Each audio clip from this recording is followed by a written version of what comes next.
You are watching an Al Beer review. Cue the music.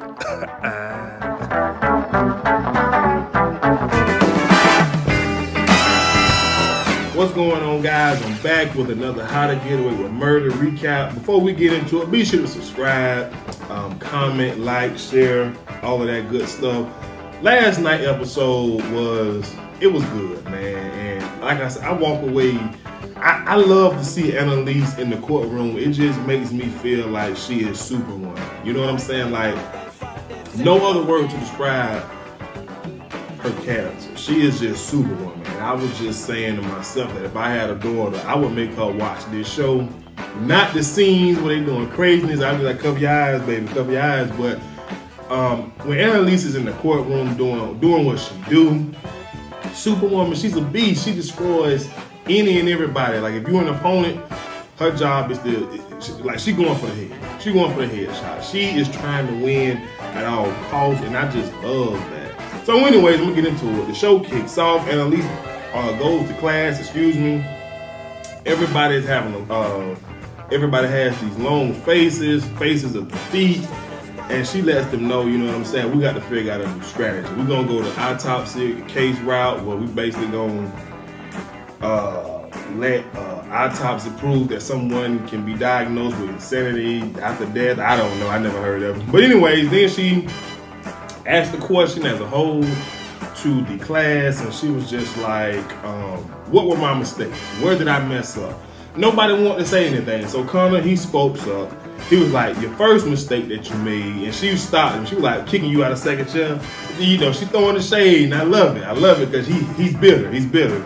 So he was like, well, your second mistake is, you know, you wanted to waive a jury, which basically means you just want the judge to make a decision. And I don't really know, you know, maybe I missed something, but there was definitely a jury, but whatever. So anyways, I know what it was. You know, she put it to a vote about whether they should waive the jury or not. So anyways, I guess the vote said we need a jury. All right, so cool. And so moving on, the class started to discuss the pros and cons of the case, like who's winning what, yada yada yada. And then we get a quick another scene where Connor and Oliver are planning their wedding in the midst of Annalise talking. You know, look like at the law firm, and she asked Connor what do he think about, you know, what should be done, XYZ, and he said, I agree with whatever Gabriel says. And so, you know, he being smart. So Annalise looked at him, and she was like, okay, well, I agree with, you know, Mr. Maddox as well. We're gonna do what he says. So then we get a scene where Annalise tells Nate Sr., you know, Nate Jr. there too, but she just let them know about the updates on the case. And they leave, and Nate, he want to ask about Bonnie, and she was like, how you think she doing? You know what I'm saying? Like, come on, bro. So moving on, Annalise, she goes, I don't know if Bonnie's staying with Frank or Frank's staying, I don't know. But she goes to check up on Bonnie. Bonnie is gone, and she looking at Frank like, bruh, one job. You had one job, and it was to keep her here, just to keep her here. That's it, just one job. You couldn't even do that. So, then we find out that Bonnie went to Nate's house. They're talking about, like, she like, why you even digging up my past anyways? Like, well, what's your motive? You know what I'm saying? And she was like, you ripped open the one part of my life that I done, you know, got past, and now, you know what I'm saying? You done took the Band-Aid off the wound. You know what I'm saying? And he was like, you know, what can I do to help you out? And she was just like, that's it. What you did caused this pain, and now I'm stuck with it, bro. I don't need you to do nothing else for me. You know what I'm saying? Go back to policing and catching criminals. Like, don't do that stuff. Leave me alone. You feel me? So moving on, I'm back at Frank's house, I guess. Annalise asking Frank, like, look here, dog, what Bonnie here? Like, what could she be? And then next thing you know, Bonnie comes home, lets them know I was with Nate. And she tells them I'm not gonna do anything stupid, I promise. Frank tells Annalise, you know what I'm saying, he'll hide all the blades and all of that good stuff. So then she get a call from Gabriel, and he gives her the tea that the prosecution has added a new witness to their list, and there's no other than Nate Jr. So anyways, moving on, we get back to the class, and they still talking about where she went wrong, and Connor was like, you not fighting against them, you're not fighting the fact they want Nate Jr. to be a witness, and she said that you should have called it. And Gabriel was like, there's no way we could have called it because we didn't see it coming. Like, we had no idea that this was a card that they were gonna play. So anyways, now we're in the courtroom. Nate is on the stand. The prosecution is asking Nate about his dad past, him selling drugs, his mood at home. And then all of a sudden, Nate answering everything just perfect, Dad dropped out of school, you know what I'm saying? Boxing wasn't paying the bills, so he had to slang that white girl, and then you know what I'm saying, that Mary Jane, he just trying to pay the bills, bro. You feel me? So then the prosecution pulls out a letter that Nate wrote as a 14-year-old child. Nate Sr. was up for parole, and I'm getting ahead of myself. So anyway, then we get a flashback. I mean, not a flashback, but another scene. Y'all know this show be back and forth. So once he pulled out the letter, we get a scene with Oliver and Connor outside of the courtroom. They're arguing about, what Annalise should have done with the letter, saying that they hid the letter on purpose. And Connor, he ends up calling Gabriel mini-me, Annalise mini-me, and obviously Annalise, she tried to get the letter thrown out, but the judge was like, we gonna read this letter. So anyways, back in the courtroom, the prosecution, they asked Nate to read the letter, and he reads it and basically said, I feel safer with my dad behind bars. And so that was like, but Nate was like, I don't remember writing that, dog. Like, I was young, I'm 37, 39, 45 now. I don't remember writing when you know what I'm saying? I'm just like, I can believe Nate. He don't remember writing that about his daddy, especially now we trying to get Pops out of jail. You know what I'm saying? We don't remember that. So, moving on, after court that day, Nate Sr. thought they hot. Nate Sr. like, boy, look here, I don't even want to see you ever again in my life. Get him up out of here, Annalise. He the reason that I went crazy. That was my parole hearing, and that letter was I got rejected because of that letter. They threw me in the shoe. I got out a year later, and I killed this man. All of this is on my son, Junior. Annalise told him, bro, look here, dog. Hey, you see Junior over there? Junior gonna be the only reason why you get from up out of here. The jury need to see that Junior love you now. And so, he calmed down, whatever the case was, he calmed down.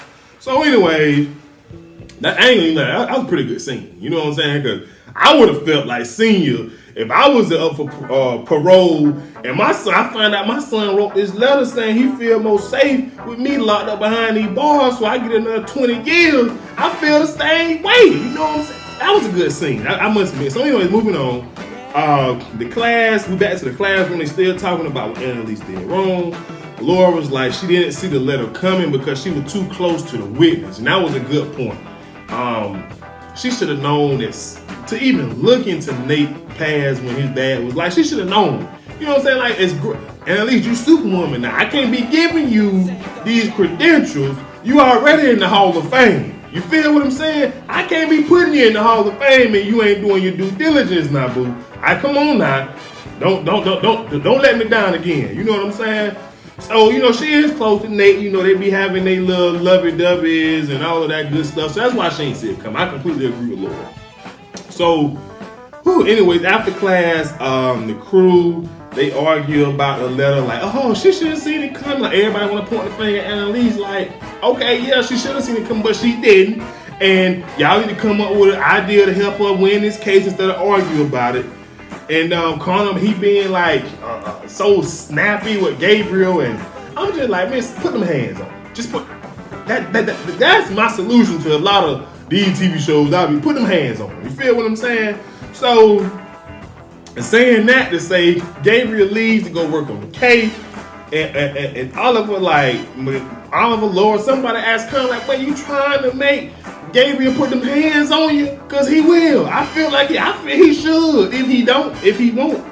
So, and then we see a quick scene where Asher gets Michaela attention, like, hey, check it out, I got, and they was like, what's going on between y'all two? And we find out them two still sleeping together, or they back sleeping together, like, I ain't here for it. Moving on, we get a scene, Miller, he goes to visit Bonnie. Frank, like, bro, you can't see her, she here, she's sick, I let her know what's good, boom, boom, boom. Miller feel like, man, look here, bro, it's my fault. I'm her boss, I need to know. And he was just like, man, you ain't here as her boss. You here as the lover. You feel what I'm saying? And Miller was just like, man, I know it's that stupid HR paper I gave her. I shouldn't have gave it to her. Tell her, don't worry about it. Boom, boom, boom. I'm like, I'll pass on the message, bro. Go on back to the, DA and, do what you do. So Frank goes upstairs, lets Bonnie know that lover boy came by.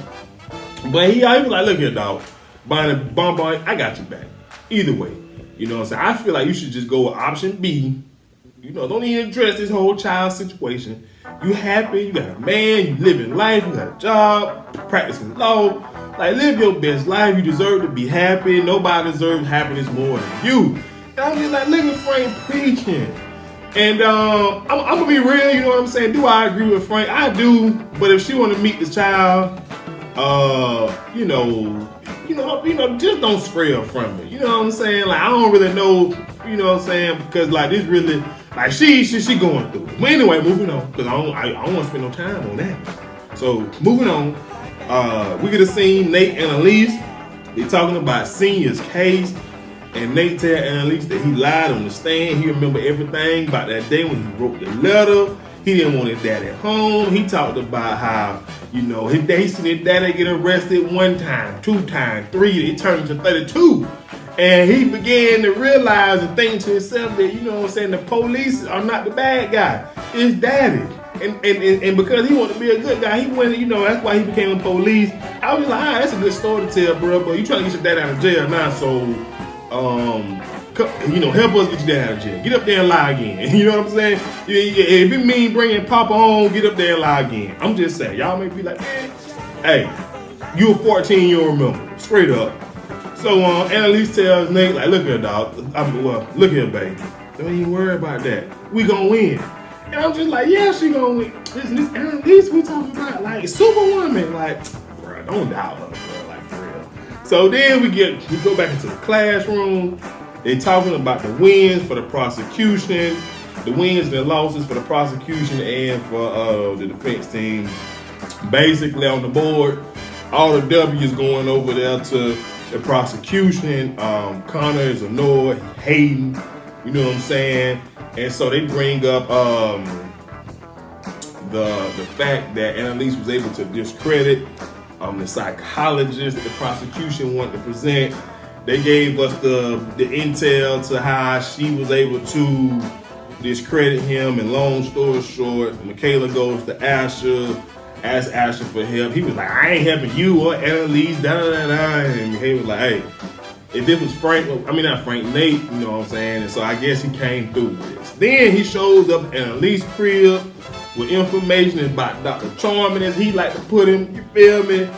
And he wanted to know about Bon Bon, and Annalise like, what you think? He put 2 and 2 together, find out, boom, boom, boom. And she tells him to keep his mouth closed about Bonnie, let her deal with it, how she deal with it, and all that good stuff. And we come to find out that Dr. Charming, or whatever his name was, the last case that he, was on, his expertise was on, was Nate Senior's case. So he's shady. He real shady. But I'm still waiting to see what the TT really is. So, excuse me, we back in the courtroom. Dr. Charming, or whatever his name, he on the stand.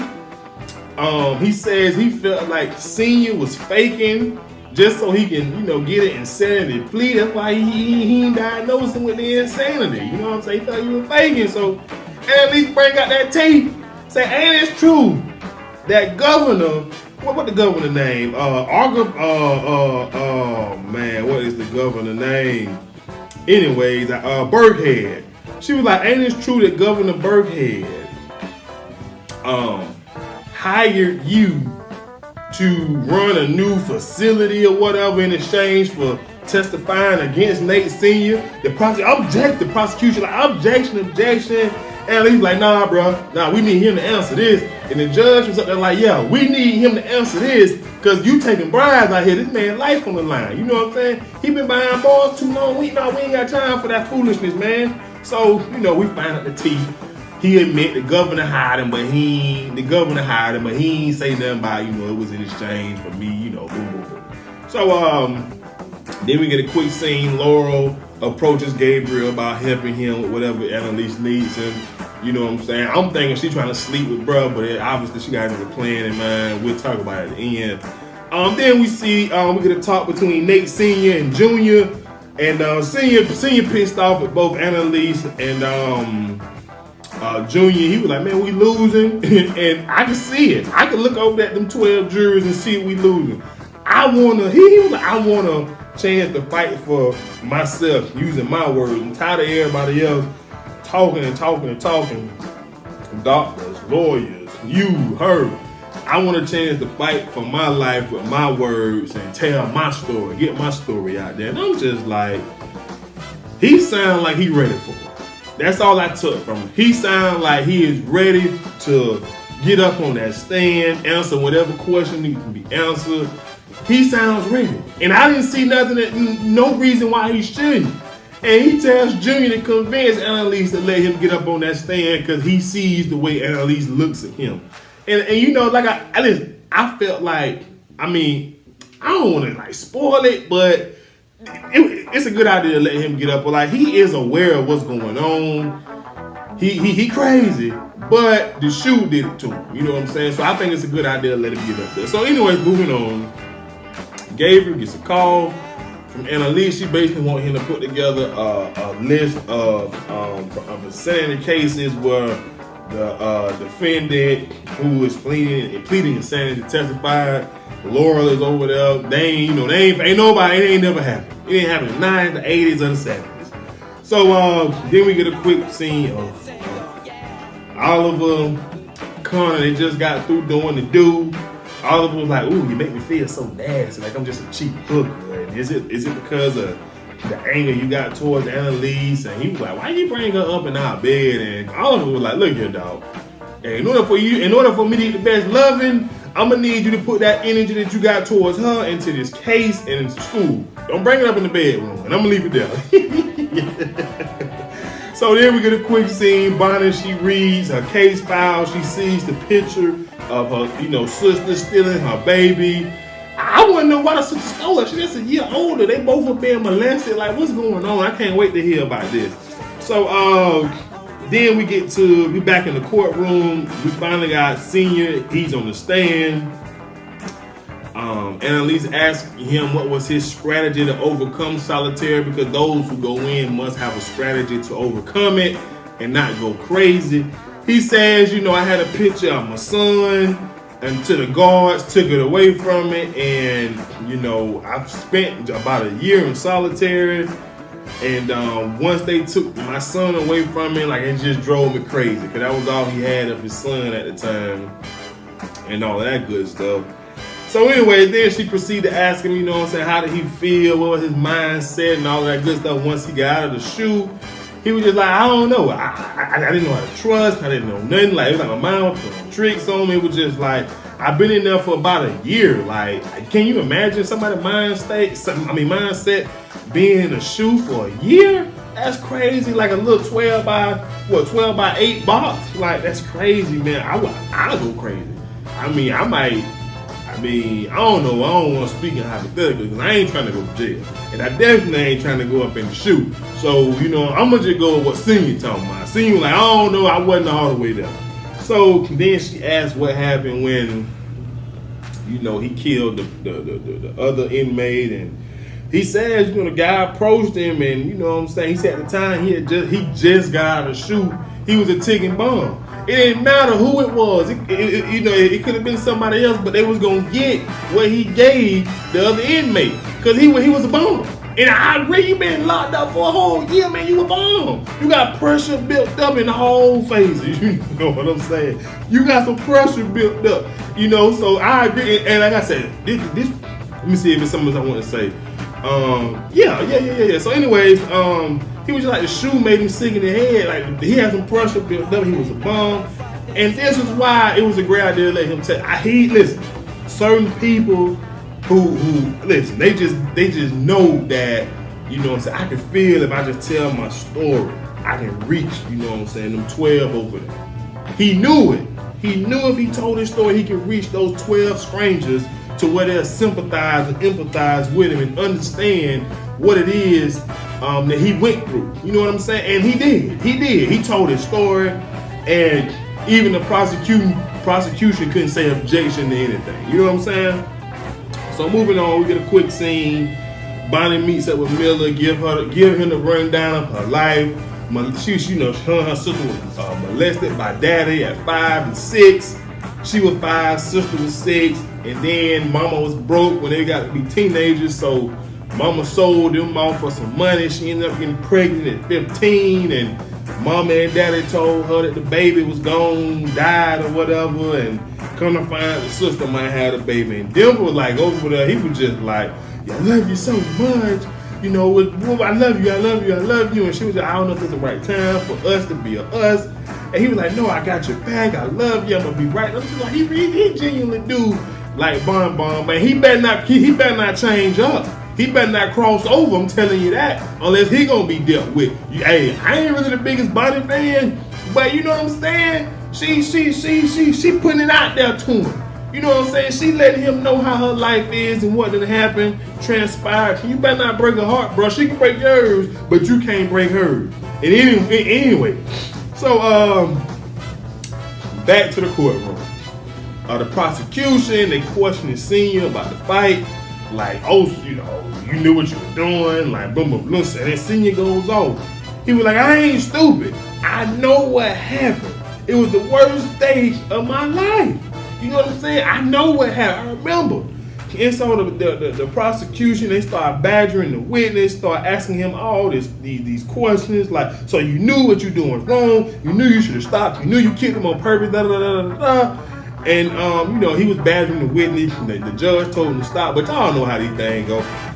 When either lawyer goes on a rant like that, they just trying to get that information into the 12 jurors' head and the thinking, like how they want them to think. Like you could say tell the jurors to strike from the record what counsel just said, but they done heard it, so it's too late. So it's just one of them strategies that they use to make sure they get their point across. So moving on, back in the classroom, Annalise asked who do the class feel like won Senior's testimony, and Connor said he feel like the prosecution won and you can't come back from it.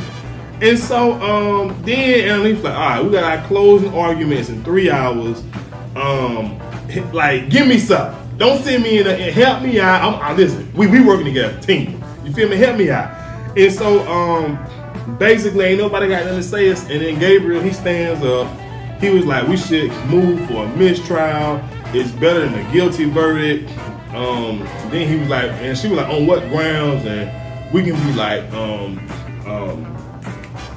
Junior testified, testimony was untrue. He lied. He said that his daddy sold crack and cocaine, but he was only arrested for selling marijuana, all that good stuff. And he tells her that this is the face of her case. This is her face case. Excuse me. This is her face case, and if she lose this case, it will hurt all of her cases in the future.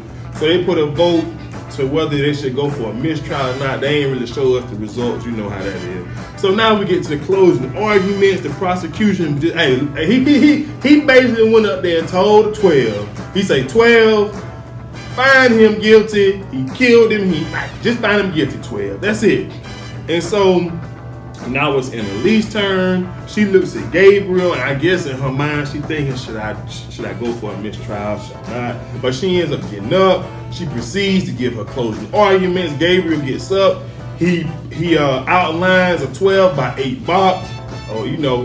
And Annalise gives the 12 jurors a visual of what Nate Sr. had to, the box he had to stay in for a year of his life.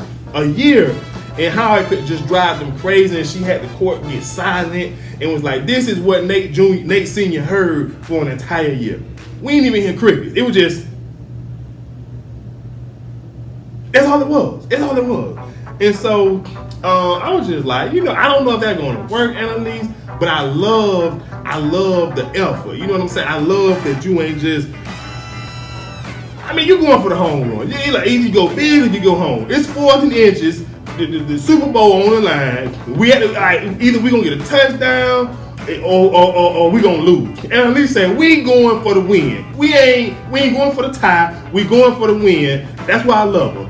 Whether, you know what I'm saying? Hey, I can appreciate a loss if we all in and we going for the win. I can appreciate it. So, like I said, I didn't know if it was gonna work, but the moments that I was watching the show and the quietness that she wanted the jury, I felt like I was one of the 12. I was just like, man, I can only imagine being in the box with walls like that. I'd be crying or something, you know what I'm saying? So I liked it, I really did. So then we get a quick scene. Annalise goes to holler at Connor outside. She gives him credit for coming up with the idea for the mistrial. She knew it was him, and she apologized for taking him off of second chair. All of that good stuff. I'm glad they made up because I ain't got time for him to be mad at Superwoman. You feel what I'm saying? Hey, you can be left behind and you can get on this train. I'm already on this train, buddy. So then we get the jury has reached a verdict. They pass to the judge, and he looking like, man, y'all done pissed me off. This ain't what I want to see. And of course, you know what I'm saying? He's innocent. And so she told Senior that this was all you. It was your story and you won. And I agree. It was him getting up there on the stand, being vulnerable, being open to criticism, being open to, what's the word I'm looking for? I don't know, but just being open to the prosecution tearing his story to pieces, ruining him on the stand, and he sat up there and handled it like a G. He told his story, he answered the questions, and within answering whatever question the prosecution had, even when the prosecution tried to badger him, he stood cool. He stood his ground. He said what he had to say, and that was it. He didn't let what the prosecutor was doing affect him, because he was ready for that moment, and that's what won this case, along with Annalise. Excellent closing statement. Like I said, I didn't know it was gonna work, but it worked on me from sitting at home. I was just like, man, I'm crazy. But then we get a scene outside the courthouse. Annalise, the press is asking Annalise what's the strategy for moving forward, and I just love what she said. She said winning. What you mean? What's the plan? We're trying to win. So then we get a quick scene with Senior and Junior. They make up, and Junior was like, I never thought, I didn't think you was gonna forgive me. And Senior made a great point. And y'all got some family beef going on, man. Y'all need to watch this right. Senior said, man, look here. He said, how can I have 12 strangers forgive me for something that I did and not have my own son and me not forgive my own son? That said something to me. So some strangers can forgive me and not even know me for what I did, so I should be able to forgive my own kinfolk. That's what it said to me. So y'all need to hear that if y'all going through it with somebody in your family. I'm just saying. And so then we get a quick scene. Frank, he shows up. Laura sees him, and she was like, all right, Frank, I found out that you spied on Gabriel, basketball. She put the pieces together, and she asked, like, who is he? Like, come on, Frank, tell me. I'm waiting for Frank to tell her. I want to know, too. Then we get a quick scene. Governor Burkhead is watching Annalise giving her victory speech, and I just love it. She just got to sit there and take it, and she was just like, invite her here. I want her to say it in my face. You think she won't? You think Superwoman, man, Annalise will come out there, tell you, I cuss you out and give it to you up and down how you want it. These ain't you don't want that smoke. Governor Burkhead, stay in your lane. Oh, my bad. Stay in your lane, Governor Burkhead. I'm just saying. So then we get a quick scene. Connor, Oliver, they called out Asher and Michaela about they sleeping around. They were just like, no, we planning y'all bachelor party this Friday. They were like, oh, our moms are coming. I don't really care nothing about that. Moving on, Annalise, she calls Bonnie, like, where are you? Bonnie said, I'm outside of Sis crib. I done pulled up on Sis. And Annalise like, don't do nothing. I'm on my way. And Bond said, no, I'm good. I got my man with me. And I'll call you when I'm done. You feel me? So Bonnie knocks at the door. When her sister opened the door, she looking like she done seen a ghost. Cause I believe she already know why Bond done pulled up. So don't even come with the BS. So then we back at this wedding. Y'all know this. At least the show didn't start off with the wedding this time. And Connor is all outside looking for Oliver and this thing. We see the show goes off with Asher. Connor finding Asher, giving his mama some head. Boy, my friend, I catch my friend giving my mama some head. Oh hell no! Wedding day or not, boy, you got to see me. I was just like, what a way to end the show. I was just like, I'm entertaining. I ain't gonna even lie. I love it. But guys, that's all I have. Be sure to subscribe to my channel, like, comment, and share. And I'll see you guys next time. I'm out.